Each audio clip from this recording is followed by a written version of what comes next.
Hello friends, welcome to arcs world. இன்றைக்கி நம்ம வீடியோவில் என்ன பார்க்க போகிறோம் அப்படின்னு பார்த்தீங்கன்னா, மெஷினிங்னா என்ன அப்படிங்கிறத தான் பார்க்க போகிறோம். ஒரு ப்ராடக்டை மேனுஃபேக்சரிங் பண்ணுறதுக்கு மெஷினிங் எவ்வளோ இம்பார்ட்டண்ட்டான வேலையை செய்யுது அப்படிங்கிறத தான் இன்றைக்கி வீடியோவில் பார்க்க போகிறோம். வாங்க இன்றைக்கி வீடியோக்குள்ளே போகலாம்.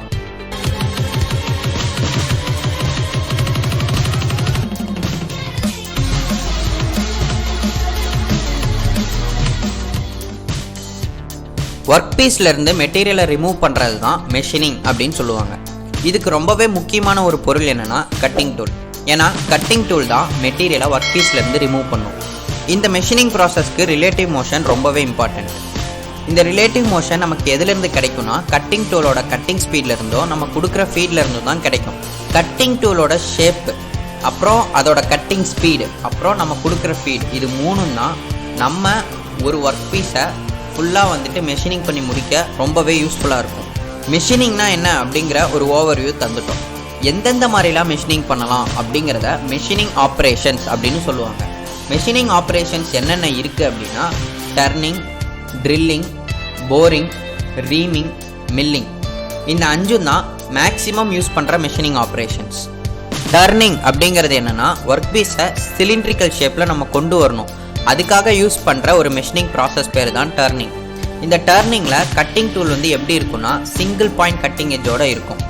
ஸோ இதனால் நம்ம மெஷினிங் பண்ணும்போது நமக்கு சிலிண்ட்ரிக்கல் ஷேப் கிடைக்கும். எப்படி சிலிண்ட்ரிக்கல் ஷேப் கிடைக்கும்னா, இந்த டர்னிங் ப்ராசஸில் ஒர்க் பீஸ் ரொட்டேட் ஆகிட்டே இருக்கும். ஃபீடு எப்படி கொடுப்போம் அப்படின்னா, கட்டிங் டூலை மூவ் பண்ணி நம்ம ஃபீட் கொடுப்போம். ஒர்க் பீஸோட ஆக்சிஸ்க்கு பேரலாக நம்ம கட்டிங் டூலை மூவ் பண்ணுவோம். இதை ஃபீடு அப்படின்னு சொல்லுவாங்க. இதில் டர்னிங் ப்ராசஸில். அடுத்து பார்த்தீங்கன்னா ட்ரில்லிங் ப்ராசஸ். இதுவும் ஒரு மெஷினிங் ப்ராசஸ் தான். இது எதுக்கு யூஸ் பண்ணுவாங்கன்னா, ஒரு ரவுண்ட் ஹோல் க்ரியேட் பண்ணுறதுக்காக யூஸ் பண்ணுவாங்க. இந்த ட்ரில்லிங் ப்ராசஸில் யூஸ் பண்ணக்கூடிய கட்டிங் டூல் 2லேருந்து 4 கட்டிங் எட்ஜஸோடு இருக்கும். டூல் ரொட்டேட் பண்ணி ஒர்க் பீஸை மூவ் பண்ணாமல் நம்மளால் ட்ரில்லிங் போட முடியும். அதே மாதிரி ஒர்க் பீஸை ரொட்டேட் பண்ணி டூலை மூவ் பண்ணாமையும் நம்மளால் ட்ரில்லிங் போட முடியும். இது எதை வச்சு நம்ம தேர்ந்தெடுக்கலாம் அப்படின்னா, ஒர்க் பீஸோட சைஸை பொறுத்து தான். பெரிய ஒர்க் பீஸாக இருந்துச்சுன்னா நம்ம டூலை தான் ரொட்டேட் பண்ணி ஆகணும். சின்ன ஒர்க் பீஸாக இருந்துச்சுன்னா நம்ம டூலை ரொட்டேட் பண்ணாமல் ஒர்க் பீஸை ரொட்டேட் பண்ணால் கூட போதும். அடுத்து பார்க்கக்கூடிய ப்ராசஸ் என்னென்னா, போரிங் ப்ராசஸ். போரிங் ப்ராசஸில் நமக்கு சிங்கிள் டிப் டூல் தான் இருக்கும். இது என்ன பண்ணுன்னா, ஏற்கனவே நம்ம ட்ரில் பண்ணி வச்சு ஹோல் க்ரியேட் பண்ணியிருப்போம் பார்த்தீங்களா, அந்த ஹோலை ஸ்மூத் சர்ஃபேஸாக மாற்றுறதுக்கு நம்ம இந்த போரிங் ப்ராசஸை யூஸ் பண்ணுவோம். இது ஃபினிஷிங் நல்லா இருக்கணும் அப்படிங்கிறதுக்காக நம்ம இந்த ப்ராசஸை யூஸ் பண்ணுவோம். அது மட்டும் இல்லாமல் அக்யூரசி நமக்கு கிடைக்கணும் அப்படிங்கிறதுக்காகவும் நம்ம இதை யூஸ் பண்ணுவோம். ரீமிங் ப்ராசஸும் போரிங் ப்ராசஸ் மாதிரி தாங்க. பட் இதில் நம்ம மெட்டீரியலை கொஞ்சம் ரிமூவ் பண்ணுவோம். ஒரு ஸ்மால் அமௌண்ட் ஆஃப் மெட்டீரியலை நம்ம ரிமூவ் பண்ணுவோம். இந்த டயாமீட்டர் டாலரன்ஸ்க்காக ரிமூவ் பண்ணுவோம். ஸோ அதுக்கு நம்ம யூஸ் பண்ணக்கூடிய ப்ராசஸ் தான் ரீமிங் ப்ராசஸ். இது ஆல்ரெடி ட்ரில் பண்ண ஹோலில் தான் பண்ணும், போரிங் மாதிரியே.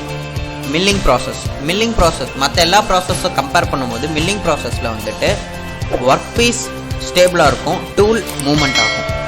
இந்த மில்லிங் ப்ராசஸில் நம்ம யூஸ் பண்ணக்கூடிய கட்டிங் டூல் மல்டிபிள் கட்டிங் எட்ஜஸோடு இருக்கும். இந்த மில்லிங் எதுக்கு யூஸ் பண்ணுறாங்க அப்படின்னா, பிளேன் சர்ஃபேஸ் அல்லது ஸ்ட்ரைட் சர்ஃபேஸை நம்ம மேனுஃபேக்சர் பண்ணணுன்னா இந்த மில்லிங் ப்ராசஸை யூஸ் பண்ணுவாங்க. இதே மாதிரி ஏகப்பட்ட மெஷினிங் ப்ராசஸ் இருக்குது. பட் அதெல்லாம் ஸ்மால் ஸ்கேலில் நம்ம யூஸ் பண்ணுவோம். என்னென்ன அப்படின்னு பார்த்தீங்கன்னா, shaping, planing process, broaching process, sawing process and grinding process. So இதெல்லாம் மினிமம் லெவலில் நம்ம யூஸ் பண்ணக்கூடிய மெஷினிங் ப்ராசஸஸ். இதெல்லாம் மேக்ஸிமம் ஃபினிஷிங்காக யூஸ் பண்ணுவோம். ஸோ இன்றைக்கி நம்ம வீடியோவில் மெஷினிங் அப்படின்னா என்ன, மெஷினிங் ப்ராசஸ் என்னென்ன இருக்குது அப்படிங்கிறத டீட்டெயில்டாக பார்த்தோம். இதே மாதிரி இன்ட்ரெஸ்டிங்கான இன்னொரு வீடியோவோட உங்களை பார்க்குற வரைக்கும் பாய் ஃப்ரெண்ட்ஸ்.